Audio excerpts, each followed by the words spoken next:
leen di nuyu di leen gërëm bu baax a baax maa ngi tudd Pape Ndiaye di président association ABS 37 di leen xamal ni daje bi tey dañ ko woote woon ngir maanaam tàmbali liggéey bi nga xamante ne association bi nga xam ne sos nañ ko moom la war a liggéey di fàttali ni kuréel la boo xamante ne kuréel bu bees la bu ñu taxawal li ko tax a jóg mooy taxawu ñi caabi féete ginnaaw waaye tamit ñi nga xamante ne dañoo tëdd kaso ba génn donc taxaw bi ñu leen di taxaw nag dafa jëm ci ñetti anam bi ci jiitu mooy lu ñu tuddee assistance judiciaire muy détenu yi nga xamante ne dañoo nekk ci kaso bi amuñu ay avocat association bi day liggéey ak ay avocat partenaires yoo xamante ne ñoom loolu di taxaw di leen jàppale. beneen bi ci topp tamit mooy taxaw boobu dina tax ba ñi nga xamante ne longue détention daf leen dal maanaam ñi yàgg ci kaso bi te atteeguñu leen ñu mën leen a atte ba ci sax ñi ñu atte ba pare sax xool naka lañ leen di taxawoo pour que seen dossier am suivi. donc pàcc bu njëkk bi moom moo nekk noonu beneen pàcc bi ci topp mooy lu jëm ci wàllum assistance sociale ak psychologique tamit association bi daf koy jàppalee ñi caabi féete ginnaaw waaye tamit beneen pàcc bi ci gën a am solo nga xamante ne daanaka bii sax ci ancien détenu yi la jëm muy ñi nga xam ne dañoo tëdd kaso ba génn association bi fas yéene leen gunge pour taxaw leen ñu réussir li nga xamante ne moom mooy seen réinsertion sociale.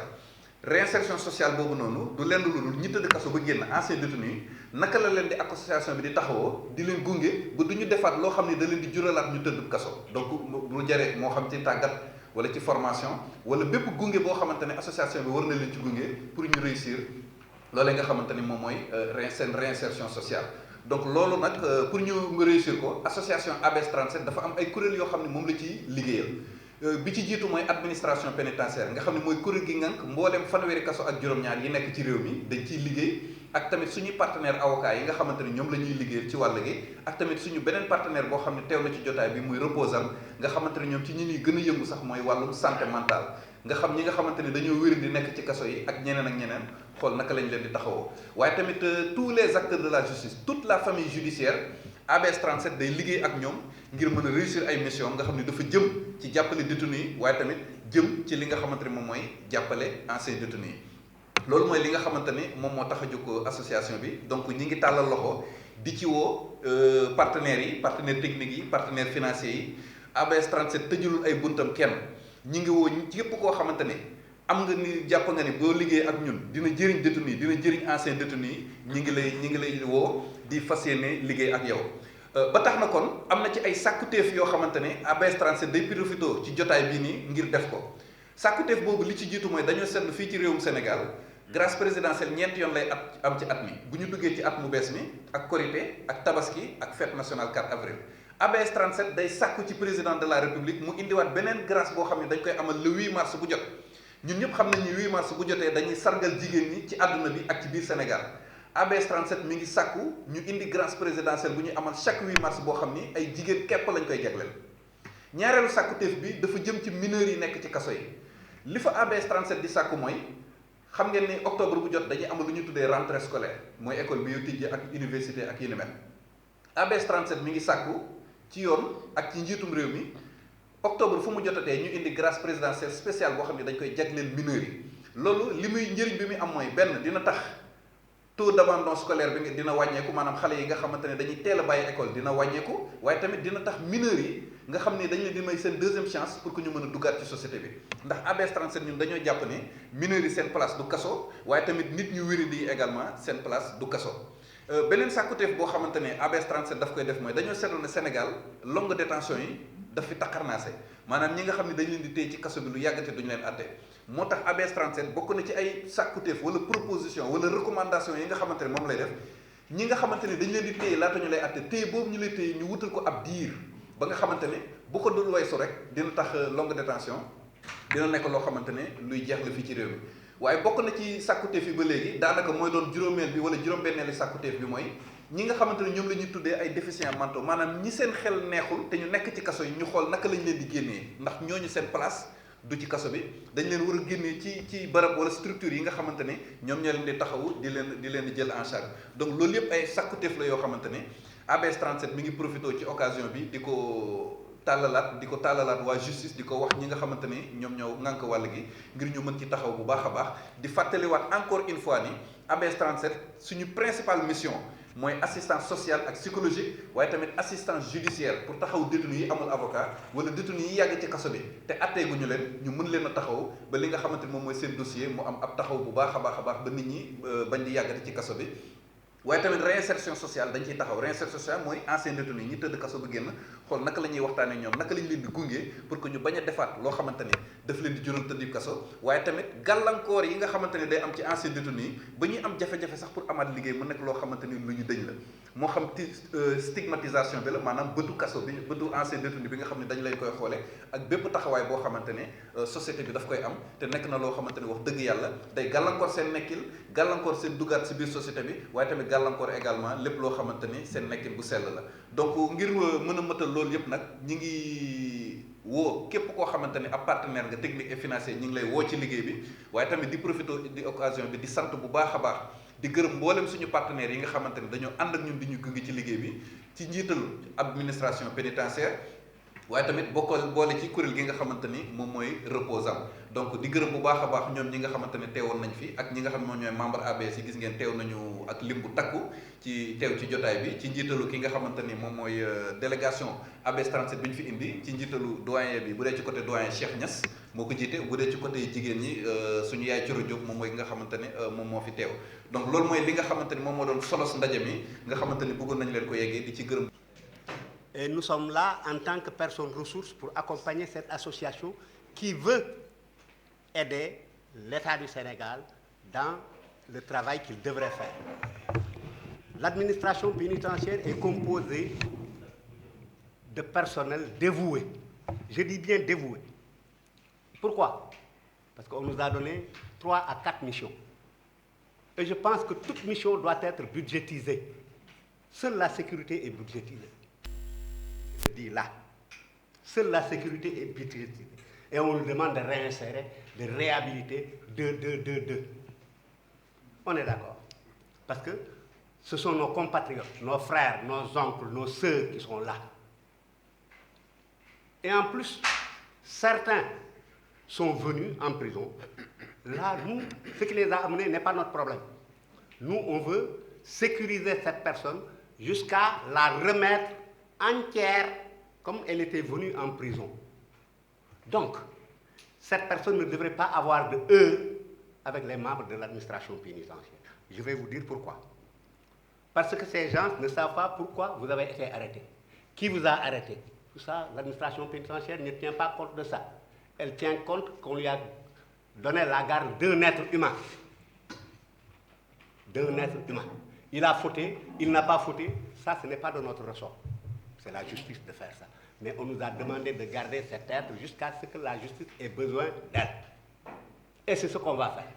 Si cette personne était un très grand monsieur au dehors, mais il ne l'est plus avec nous. S'il accepte sa nouvelle posture, il ne va pas se heurter avec les agents. Parce que l'agent n'est pas appelé à t'insulter. Il n'est pas appelé à te frapper. Il t'appelle dans ce que les textes lui confèrent. Entrez, sortez, vous êtes malade, on vous amène. Et les gens disent souvent que l'aspirine règle les gens. C'est pas vrai. Bon, demain, fan fille, nous faisons désintoxiquer. Mais, nous savons, comment on dit, nous changeons le derrière. Comment on les appelle? Voilà. Homodialyse, administration pénitentiaire prend en charge à 100%. Donc, si les gens parlent aussi, il faut voir la personne qui parle. L'administration pénitentiaire est sénégalaise et elle est régalienne. Elle est mariée à l'État du Sénégal, pas à un parti ni un gouvernement. Nous sommes là, nous travaillons. Moi, je suis déjà à la retraite, mais nos cadets sont là. Et ils sont plus braves que nous. Hein. Ils sont plus braves que nous parce que nous, ils ont déjà du personnel et un peu de matériel. Nous, on n'en avait pas. Et pourtant, on a lutté. Et eux, jusqu'à présent, nous avions, moi qui vous parle, je faisais partie des gens qui avaient écrit pour que la situation change au niveau de l'administration pénitentiaire. Nous l'avons fait en 2009, tenez-vous bien. Les autres ont copié après le 4 avril, parce que c'est nous qui avons démarré à mettre les 2 V sur les épaules. C'est-à-dire, on aspirait à recruter nos agents à la hiérarchie, avec le BFM, pour qu'il y ait une plus grande compréhension pour la préparation à la réinsertion. On ne peut pas réinsérer quelqu'un qui n'a jamais été inséré. On le réhabilite. On réhabilite cette personne parce qu'il était asocial. On ne va pas le forcer, mais on va l'amener volontairement à participer aux cartouches pédagogiques qui sont mises en place dans les prisons. Et j'ai dit, toutes les prisons du Sénégal ont actuellement ce qu'on appelle un service social. Le service social, les gens ne s'entendaient pas avec leurs parents, maintenant on les autorise à téléphoner. On les autorise à téléphoner. Ce que Pape vient de dire, les visites domiciliaires, ainsi de suite, ça a démarré très longtemps. C'est-à-dire peut-être visite conjugale. Moi, mais ça va venir. Ça va venir parce que nous sommes là pour avancer et pour être actuels. Parce qu'on actualise. Sinon, et l'administration pénitentiaire, je vous dis que les agents de tout grade sont là et à tous les niveaux, jusqu'au niveau universitaire, ils sont là. Donc, ni nekfi, ak ñom ñoo bokk ay ñenn ñi ñoo bokk cursus ba université. Mais tout le monde ne peut pas être pénitentiaire, tout le monde ne peut pas être juge, tout le monde ne peut pas être. Mais si la chaîne pénale faisait son travail comme il se devait, il n'y aurait pas de longues détentions. Pourquoi? On demande de recruter les magistrats. On les recrute. Mais ils ne veulent plus rester dans les parquets ni dans les cours des tribunaux. Ils cherchent des plantes dans les ministères. Et ça, c'est politique. Si tu es recruté pour l'État du Sénégal, là où se trouve le drapeau, tu dois y travailler. C'est ce que veut faire Papa Ndiaye. Et nous, moi, il a dit représentant des retraités. Non, je suis dans l'association. Je ne représente pas les retraités. Je suis dans la... Parce que représenter les retraités, c'était parler à mon président, parler au DAP avant de venir là. Moi, je suis de l'association. Et j'ai donné ma voix à Papa Ndiaye. Donc, je ne vais pas me dépiner. Et j'ai travaillé dans ce corps pendant 39 ans, donc je connais. Je ne connais pas tout, mais je connais un peu. Et je peux le partager. Si, comme je l'ai dit souvent à Papa Ndiaye, moi je mets toujours la raison au-dessus de la passion. Parce que si tu es passionné, tu ne fais que ce que tu veux. Même si ce n'est pas normal, c'est ce que tu veux, tu pousses les gens à regarder là où tu veux. Moi, je ne marche pas comme ça. Donc, je suis prêt, en tant que membre de l'association, de faire de mon mieux. Parce que ce que Pape vient de dire, c'est très beau. C'est uniquement faire parce qu'un responsable, il ne casse pas. Il fait des propositions. C'est l'élève et l'étudiant qui cassent leur classe et est entré et l'air les trouve là-bas avec le froid. Mais nous, on a dépassé cela. On doit proposer quelque chose de faisable. On sait que c'est faisable à court, à long et à moyen terme. Et nous savons ce qui doit être fait. Il y a beaucoup, comment dirais-je, d'efforts qui ont été déployés. Mais c'est d'un seul côté. Vous voyez, même l'association ne parle que de la protection du détenu. Mais nous, les am selbe. Voilà. Ah, day am selbe. Te, yow man mi lay garder. Si je ne suis pas vraiment à l'aise socialement, mais je peux à tout instant me heurter à toi, sans qu'il n'y ait raison. Mais j'ai une raison. Pourquoi? Parce que j'ai été recruté dans les mêmes conditions que d'autres. Et ils sont mieux lotis socialement que moi. Et alors que je fais tout le travail. De Dakar à Sébikotane, tout juste. Il y a combien de brigades de gendarmerie et combien de commissariats de police? Disons 200. Disons. Chacun de faire une personne. Pour moi, ben kasso. Ñu ne kasso bi du fess, c'est pas vrai. Te bu ñëwé parquet fi, dañuy bayyi 3 libertés provisoires, du 97 degrés. Hein? 697 degrés. Pendant 5 jours de 97, ça fait combien? 5 fois 9, 45. C'est l'un qui top. 450 nangam ñëw na fekk ci li fi nekkoon. Ces gens-là, vraiment, les peines alternatives sont là. Et un monsieur qui est domicilié, qui a une famille, qui est responsable quelque part, mais si tu le mets en prison, tu gâches toute la vie de ceux qui dépendaient de lui. y a ses enfants, peut-être de bas âge, qui en allant à l'école le voyaient, ça les rassure. Et autres, et autres, et autres. Doudou Bang ici. Si c'était lui, le pourvoyeur de la maison, si on le met en tôle et qu'il n'y a pas de suivi.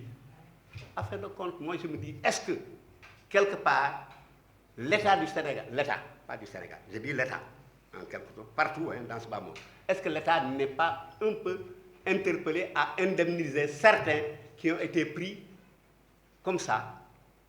Et on trouve à fin de compte, le magistrat trouve à fin de compte qu'il ne devait pas être là, il ne devait pas être arrêté.